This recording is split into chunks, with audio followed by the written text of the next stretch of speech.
Bikash Koley, our new CTO, spent a decade at Google essentially building and operating the self-driving network. And he's only been at Juniper for, I think, 3 months or so, just over 3 months, but it honestly feels like he's been at the company for much longer than that because he's fit in just so well. And I'm absolutely delighted now to introduce all of you to our new CTO, Bikash Koley. Bikash, come on up.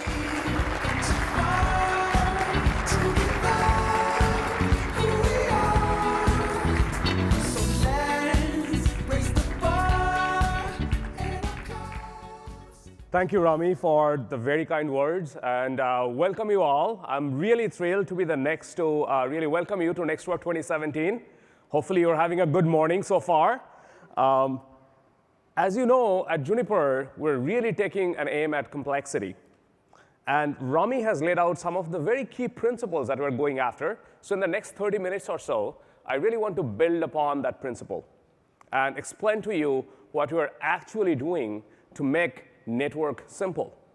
And specifically in this talk, I'm actually going to go after one of the most complex problems of today, that is multi-cloud, which is important, which is necessary. It's probably in all of your roadmap, but it's incredibly complex. So my goal here is to really go after this problem in a principled way and explain to you how we're going to solve it.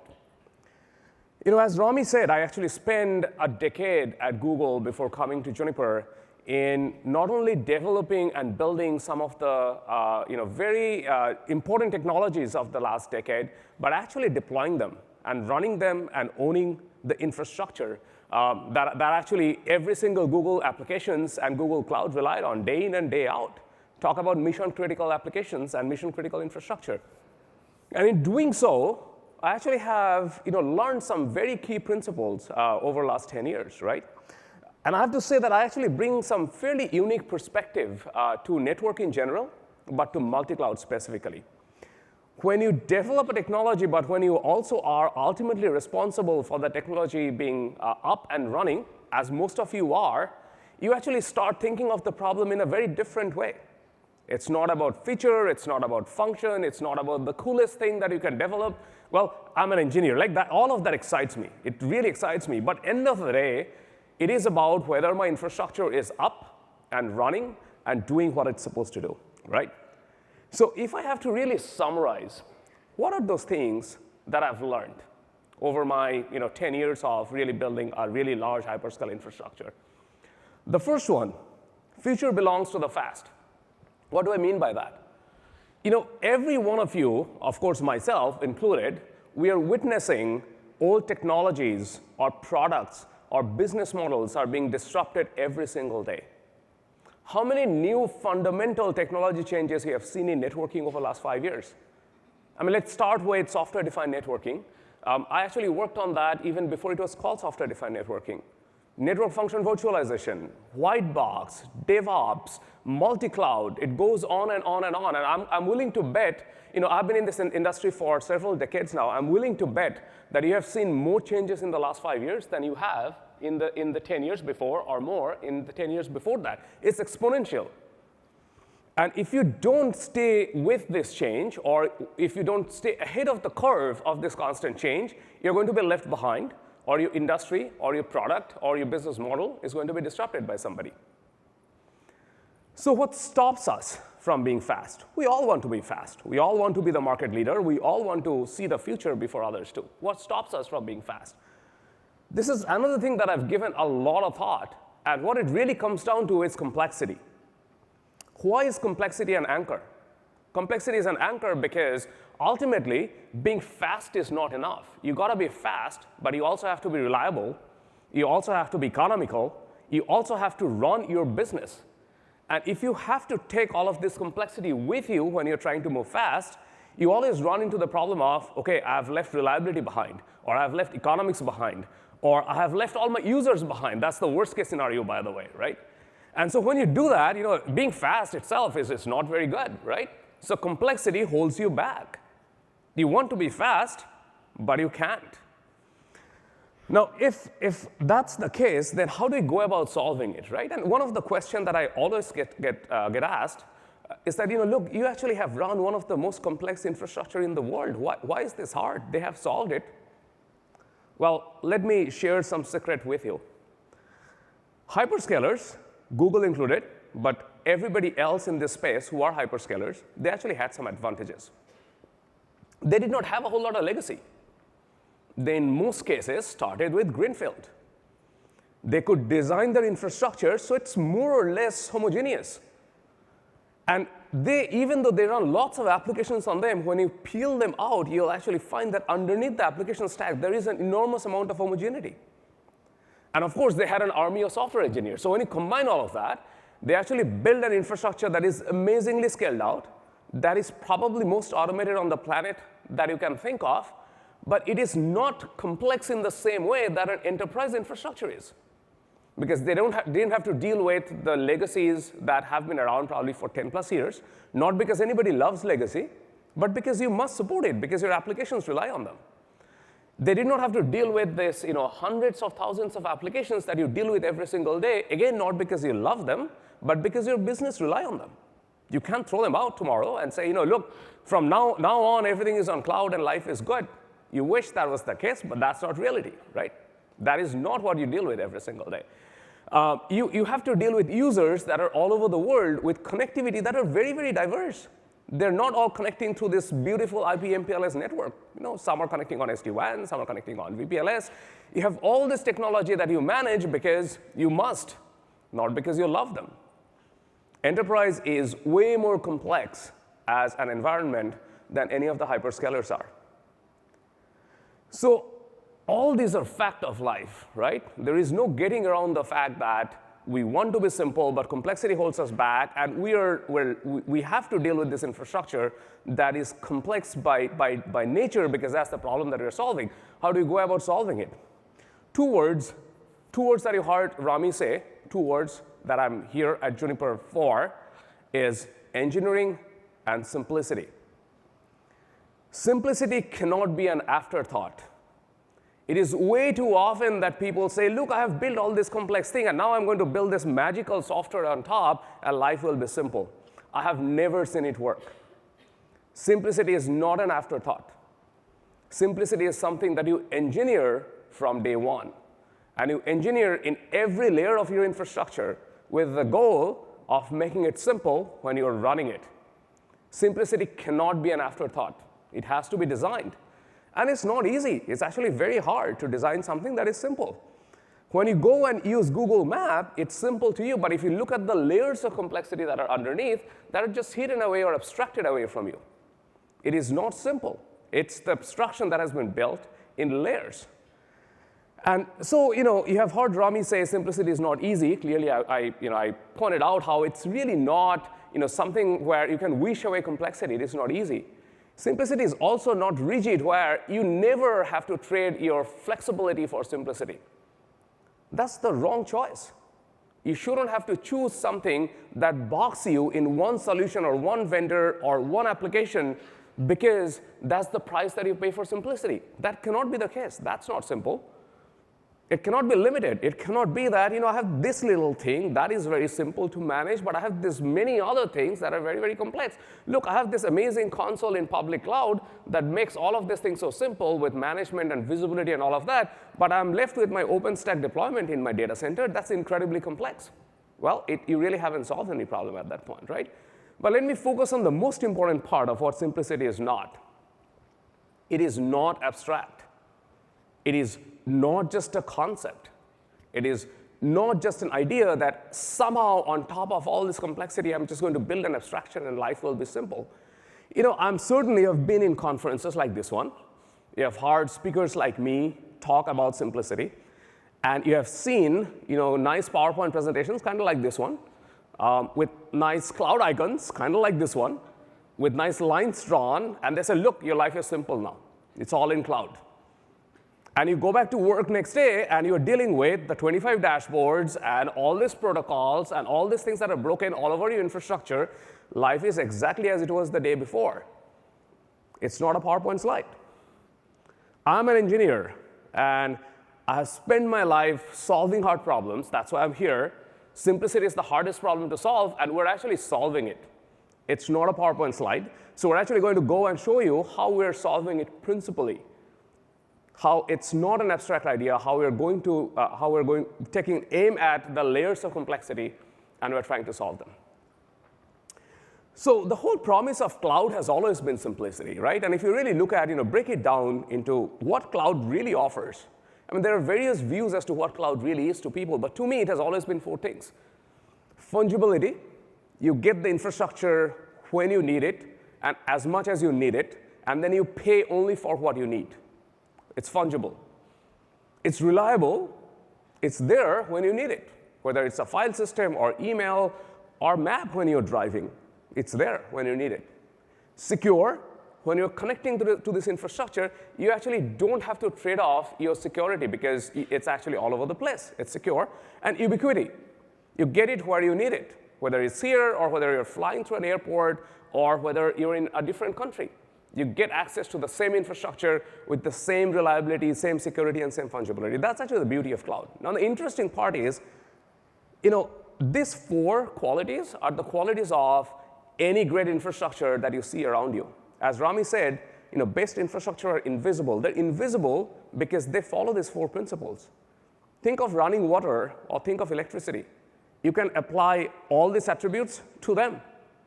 Your running water is fungible. You pay for as much as you need.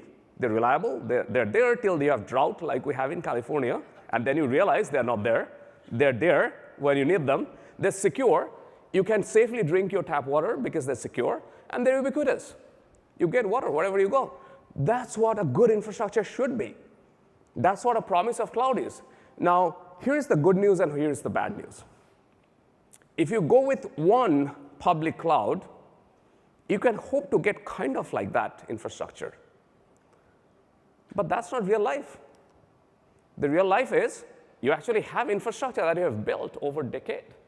You have infrastructure on which your mission-critical application runs every single day. You have your on-premise data center. You're probably migrating from bare metals to VM-based to OpenStack and OpenShift and Kubernetes and the modern ways of building cloud-native infrastructure, but they're on-prem. You also have your branch offices that are all over the world, and your users and your employees rely on you for connectivity to these branch offices. You probably have built a set of colo and POPs where you host some of this equipment, and you connect the world. And of course, you're trying to get connectivity to public cloud, but not one. You want the option. You want the option because that's the only way you get economy. You basically want to go and use the best infrastructure that is available to you when you need them, right? So this is the reality of today. And we want this infrastructure to become magical. We want this infrastructure to be ubiquitous, fungible, reliable, and secure without you having to figure out when my application is crossing my on-prem boundary and going to public cloud, or when my packets are crossing my network boundary and going over public internet, or when my users are connecting to my data center or a Microsoft or an Amazon or a Google data center. You shouldn't have to worry about that, because if you do, then you don't have a single seamless infrastructure, right? That's the problem that we're trying to solve. That is the multi-cloud problem. That is the multi-cloud problem to be solved. So how do we go about it? We go about it by attacking the layers that we need to solve. The first thing that you're solving is how do you connect? If you go back and look into the 4 principles that I talked about of public cloud or private cloud, really cloud as a technology, right? Ubiquity and reliability comes because of connectivity. You actually have infrastructures that are seamlessly connected. Now, what does connectivity mean? You have switches, you have routers, you have Juniper, you possibly have non-Juniper switches and routers. As much as we wish that all the packets flew in software, well, the reality is that at some point, some silicon is forwarding packet. You cannot wish complexity away. It's there. It's there because that's the most economical way for you to forward packet, as much as people would like you to believe that overlay is the solution to all problem. Well, I'm a big believer of overlay. We have one of the best overlay solutions in the industry, but you cannot forget the underlays. And you cannot forget the underlays that are from Juniper and from other vendors because most of you want flexibility and choice. You don't want to be locked into one thing. So we're solving the connectivity problem where you connect you don't have to choose between whether it's overlay or underlay, whether it's from Juniper or from some other vendor, whether it's merchant silicon or custom silicon. The problem that you're ultimately solving should be a problem of what is the physics of the problem and what is the economics of the solution. Folks keep on asking me, do you do merchant silicon and do you do custom silicon? My answer to them is always, look at your laptop or your tablet. You can do video rendering in the CPU. It works great. It's slow and it's expensive. So you have a GPU. You use special purpose custom silicon for some things for which it's the most economical solution. It's not because it is cool. It's the most economical solution. So when you're connecting, there are some applications where it is performance heavy, and it is high speed, high throughput, where custom silicon does the best. So we have custom silicon. But then there are other solutions where you don't do something that complex in your silicon, or you need the flexibility of the software. So we support merchant silicon. And by the way, I count x86 and ARM processor as part of merchant silicon because it's not overlay and underlay. It's the best way for me to forward packets and apply policies. We have no religion here at Juniper. We will build the most economical solution for you, be it overlay or underlay, be it custom silicon or merchant silicon. But the way that we're going to do it is so it's simple. And the way that you get simplicity is one OS for every element, be it physical silicon or be it virtual, Junos, the same Junos that you have known and loved for the last 15 years, same Junos. When you buy a physical SRX as a firewall, or you take the same SRX software and run it as virtual SRX on an Amazon or a Google Cloud, same Junos. When you go and take a MX and you take the same use cases and apply them into a virtual MX, it's the same Junos. One OS, you don't have to retrain your operators because it's the same OS with the same tool sets that you have seen all this time in both physical and virtual. And we'll have one platform for you for managing all of these complexities. And as Rami said, that platform is Contrail. Physical, virtual, Juniper, non-Juniper, private cloud, public cloud. One platform called Contrail with one simple way of managing it. And that's the next important part is orchestration, right? So what is multi-cloud? I mean, there are many definitions of what multi-cloud is, right? So let me share with you my definition of multi-cloud and Juniper's definition of multi-cloud. It is the infrastructure where your applications and your users can seamlessly use whichever cloud infrastructure is the most economical and the best for the solution, be it on-prem and be it public cloud. And it is, of course, multiple public cloud, because none of you want lock-in into a single public cloud, right? So ultimately, the solution to solve for multi-cloud is how do I provide a single seamless connectivity, resource management, micro-segmentation, security implementation across the board, where when you're applying a security policy, you are not parsing in your head, am I applying that to a firewall for perimeter security, or is this application security that is applied on Contrail for Contrail security? You should not have to worry about it. We will take care of it, and we'll take care of it in software. To you, what you should worry about is what your users worry about. When I go and when I move these workloads, or when I have applications that move between multi-cloud, should I worry about the security posture? No, you shouldn't have to, because you should get the safety of Juniper policy and orchestration where it is the same security policy. It follows your application. It follows your users. You don't have to do it. We got it covered for you in software. So with that, the real benefit that you end up getting is that now you actually have an infrastructure that is seamless because it's connected and it is orchestrated with the common policy, common microsegmentation, common security posture. So we believe that this is one of the most powerful things that we're doing with Contrail. And by the way, just to make it clear, it is for overlay and underlay, and it's for Juniper and non-Juniper gear that you may have from your past. Of course, it will work magically with Juniper gear. That is no surprise. So I'm here very proud today to announce this new product offering that we are offering for you, especially for the enterprise customer. It's called Contrail Enterprise Multicloud. The idea being that we're taking all the power that Contrail already had in being one of the most popular overlaid SDN infrastructure in the world and enhance it with support for underlays and support for public cloud across the board we have the software, so you don't have to do it yourself. I'm really, really proud of the software that we're bringing to the market for the first time to really solving multi-cloud as a common software package. Next part, I used to run, as I said, a very large infrastructure, global infrastructure for a long time. And I often used to tell my team, look, sometimes I feel like I'm flying blind.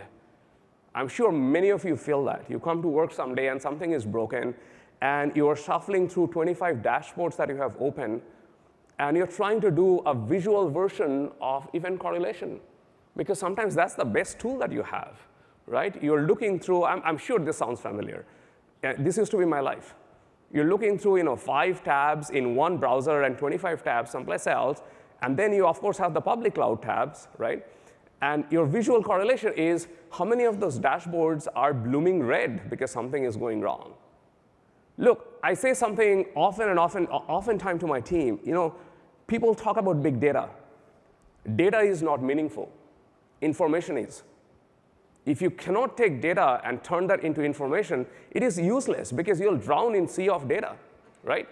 So ultimately, what is important is my data accessible to me in a form that is consumable to me and my operators, and can I do something meaningful with it? We're solving that for you with the platform called Informix. And the idea here being single pane of glass for complete multi-cloud visibility, overlay, underlay, compute, storage, VNFs, PNFs, whatever you have, with the goal of giving you operational analytics to actually know what is breaking. This will take care of doing things like multi-factor correlation for you, so that when something is broken, you don't have to figure out whether that's my VM or my VNF or a physical network somewhere. It does that for you. It doesn't stop there. Once you have the data, why should a human have to act on it? Software should be smarter. Actions should be simpler. And yes, we're making it simpler for you. State-driven orchestration, where not only do we make sense of what is going on in your infrastructure, we come up with the action that you should take based on those data and information that we have gathered, right? Role-based monitoring and alert, and finally, data-driven capacity planning. Like, one of the hardest challenge of doing multi-cloud is how do you figure out how much of private cloud I still need to build out, how much of my resources are going to move to public cloud, how do I figure out how do I do capacity planning? It's a very hard problem. We're solving it for you. And look, I'm an engineer. I really wanted to do a demo for you because all this, again, beautiful PowerPoint slide, very nicely done by our marketing team, great job. It still doesn't prove that it works. So I really wanted to do a demo for you because I came to Juniper and I saw that Informix demo and my eyes lit up. Like, this is what the industry wants. Well, if you go outside, we're actually going to have a demo of everything that I stated in the booth. This is not PowerPoint slide. It's software that actually works, and it works today. And you can buy it, and it's being deployed by some of our largest customers to do exactly this.